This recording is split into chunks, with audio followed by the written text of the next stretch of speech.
I just got gas this morning, and now I'm on my way to pick up a piece of equipment, and I just drove by the gas station. I saw the sign change right before my eyes. It dropped from $3.11 to $3.03, so I guess I should have waited to get gas, but that's all right. So I'm on my way to pick up a piece of equipment, and Facebook Marketplace has kind of become the go-to classified section now, where we used to use, well, of course, the newspaper. Those days are gone. And Craigslist, I really don't look at that anymore. I know there's been a lot of scams, and of course there's a lot of scams on Marketplace as well, but I feel like Marketplace has taken over Craigslist. And of course eBay has never been great for local finds that I've seen. So Marketplace has been a pretty neat thing. I look at it every day, sometimes frequently throughout the day. And so I've been looking for a flail mower, something I always wanted to have. And I look and you don't see things come up. Well, last night one popped up on Marketplace and happened to be by a local farmer who I know who they are. So I trusted them very much so. So I messaged and I made an offer because it said or best offer. And then he wrote back and said, listen, I've had offers over what I listed it for. So I think he feels like he listed it for not enough. But I said, if you'll take that price that you listed it for, I'll buy it. So we came to that agreement, and I've got cash in my pocket. I'm going to pick it up. So I'm pretty excited about that.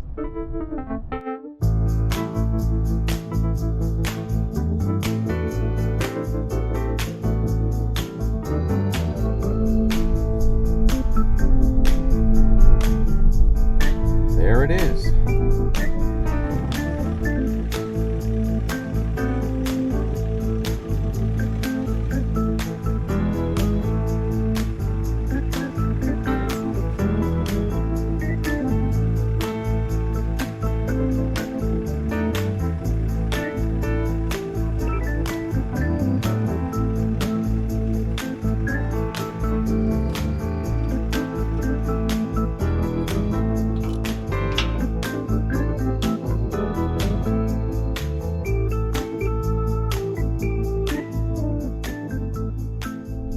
That was quick and easy. Boy, it is cold out here. This is so much open farmland, and the wind just cuts across here. It's probably always windy here, and it's beautiful. You know, we're here in New Jersey, and people don't think of New Jersey as open space and farming because we are the country's most densely populated state. But down here in this section of New Jersey, it is a lot of farmland, really beautiful. So not what people would think of. We're lucky to be here.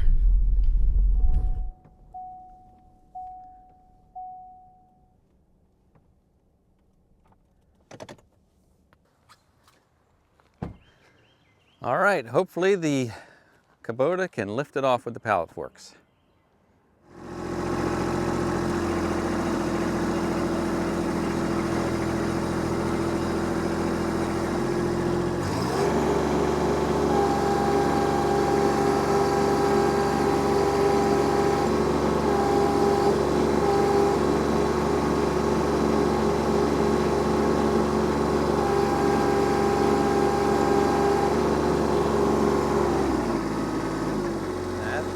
Heavy, and I can't lift it above the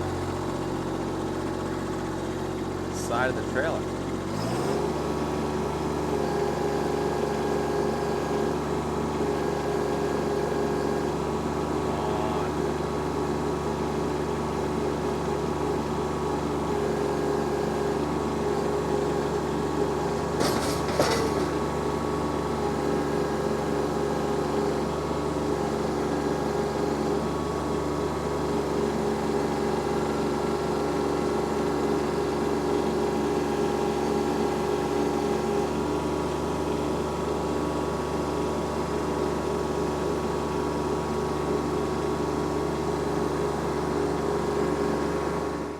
I guess I needed every bit of that extra lift capacity that I added, and had to get it back to get the weight all the way toward the back so I could lift it up.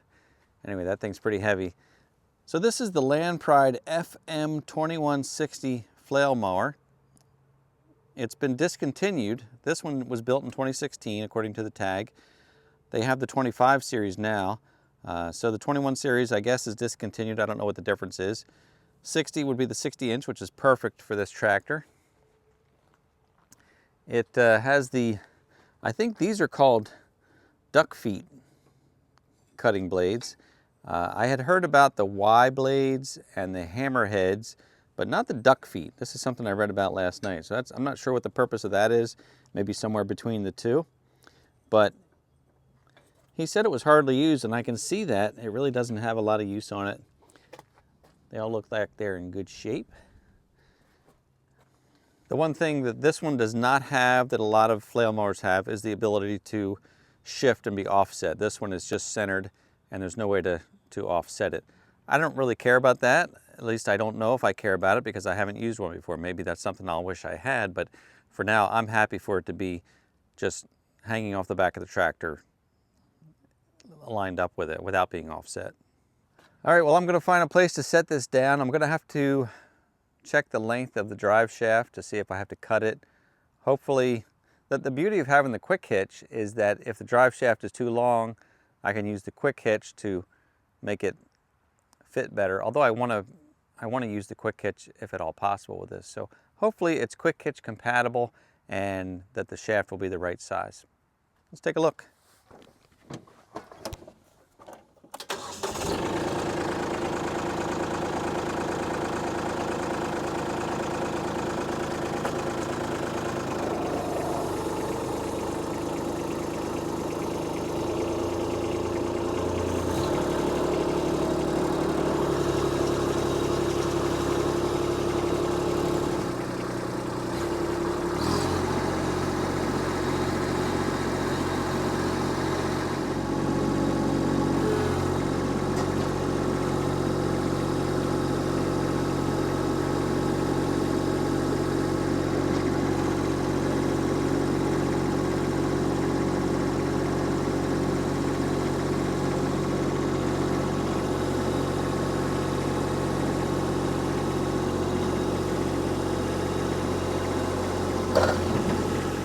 Okay, from what I'm seeing here, this is not quick hitch compatible.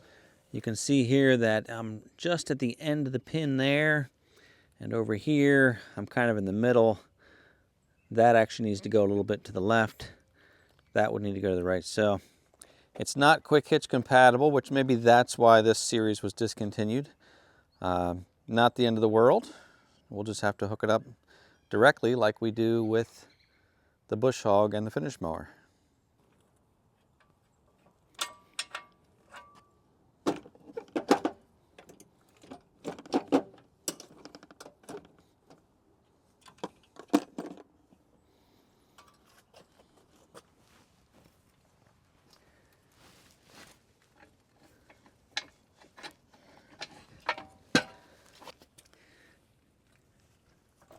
As I've said in my other videos, there's nothing easy about owning a tractor. Almost everything you do comes with some bit of a challenge, at least a physical challenge.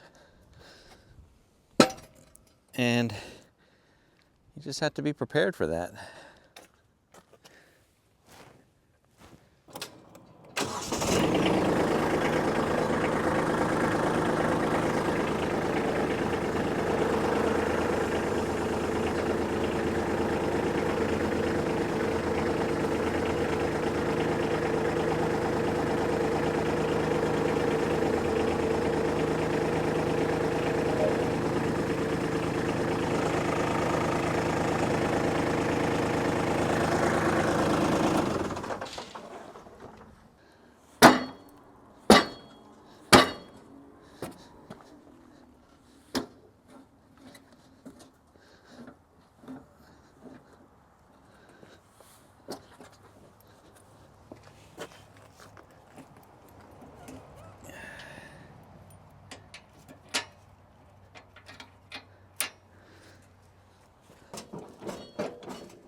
Nice.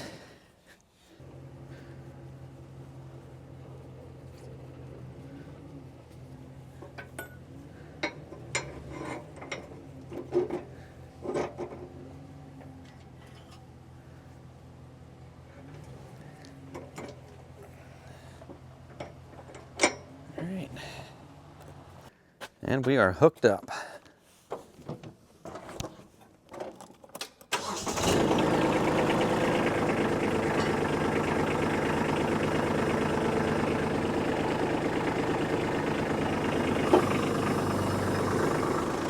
Well, there's not much to test this on this time of year, but things will start growing soon. I can at least engage it and make sure everything's working right.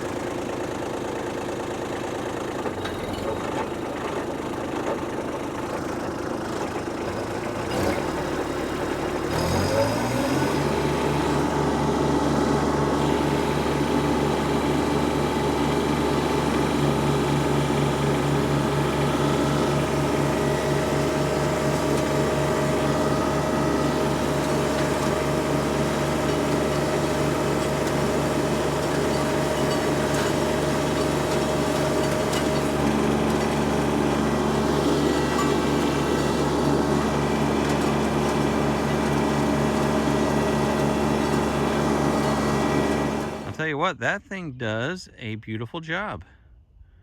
I'm really impressed.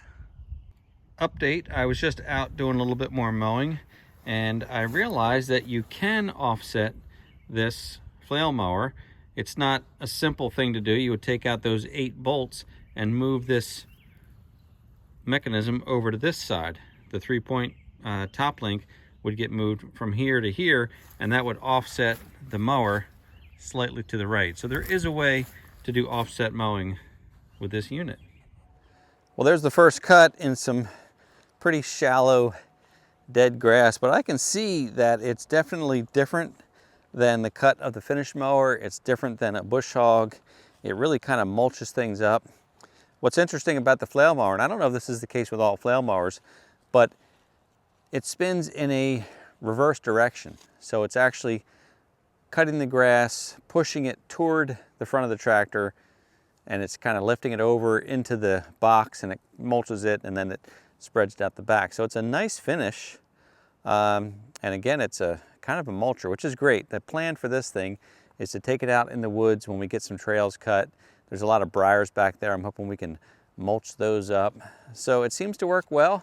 I'm gonna need to go through and check the fluid. I probably should have done it first, but I couldn't wait. So I need to check the hydraulic or the gear oil, check the belts, grease all the zerks. I could smell a little bit of rubber, so the belts might be slipping, or maybe they've just been sitting for a long time.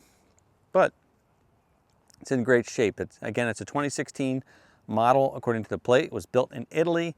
It's way heavy, and it's a good piece of equipment. So I'm happy with this deal. I hope you enjoyed this video. If you did, please give it a thumbs up. If you've not yet subscribed, I invite you to join us. And as always, I look forward to seeing you next time.